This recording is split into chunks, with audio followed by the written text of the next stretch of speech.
السلام عليكم ورحمة الله وبركاته. رجعنا لكم في فيديو جديد من فيديوهاتنا. طبعا يا جماعة فأس البيض والجو الساقعة، الناس كلها بتشتكي ان الحمام بيكبس بيض، تمام، والزغاليل بتموت. ادي اهو ما شاء الله لا قوة الا بالله، ادي لسه اهو لسه فأسين حالا يعني حالا. وادي البيضة التانية اهي. هنعمل ايه بالراحة كده اهي، هي قربت اهي اهو.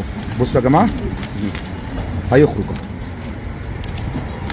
اهو، ايه رايكم اهو لسه احنا بس نشخللها كده بالراحه، لان طبعا في اخطاء كتير جدا بيقع فيها بعض المربيين، ان هو يروح ماسك البيضه فاتحها مره واحده. بس انا عملتها كده اهو، بصوا كده ادي اخوه فايس من شويه اهو، لسه فايس تمام. والتاني المفروض ان هو يفقس كمان مثلا ساعه ساعتين، هيحاولوا معاه هم ويخرجوه تمام. احنا ايه فتحنا لهم البيضه فتحه صغيره، اللي هو ضعفنا قشره البيضه تمام. الله يكرمك ما تتسرعش، ما تخرجش الزغلول من البيضه، هيستهوى هيموت على طول في الحال. انت بتفتح شويه صغيرين وهو بيحاول يكمل لنفسه، والاب والام ربنا جعل لهم فطره ان هم يقدروا ان هم ايه يفتحوا للزغاليل تمام يا جماعه. فالله يكرمك اهو ماشي. طبعا انا ما كنتش واخد بالي منهم طبعا، فالواد مالك دوت عارفينه انتوا يا جماعه طبعا، ابن عمرو صاحبي، هو اللي ايه شافهم وقال لي يا عم احمد الحق ده في واحد فاس واحد لسه. فطبعا ايه قلت له يا مالك هات يا مالك البيضه كده، عشان بص ما تخافوش من حاجه اهو. البيضه جبناها بالراحه اهو تمام.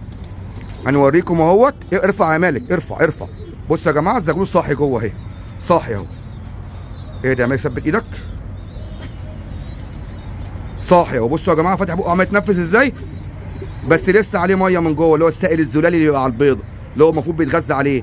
احنا دورنا هنا نعمل ايه؟ دورنا ان احنا نسيبه. بصوا عمال يتهز فبيعمل فوكس للكاميرا. دورنا ان احنا نسيبه بعد ما شخلنا البيضه بالشكل ده تمام. يلا يا مالك حط البيضه اهو يا جماعه بالراحه خالص يا مالك، ما تفزعهمش اهو. حط البيضه اهو بالراحه خالص تمام. بس جنب اخوه يدفوا بعض، وهتطلع الصبح هتلاقيهم او كمان ساعه هتلاقيهم فكوها لها تمام اهو. ربنا يرزق الجميع وبلاش تتسرع، وخدوا بالكم الجو ساقعه، البيض بيكبس من السقعه يا جماعه.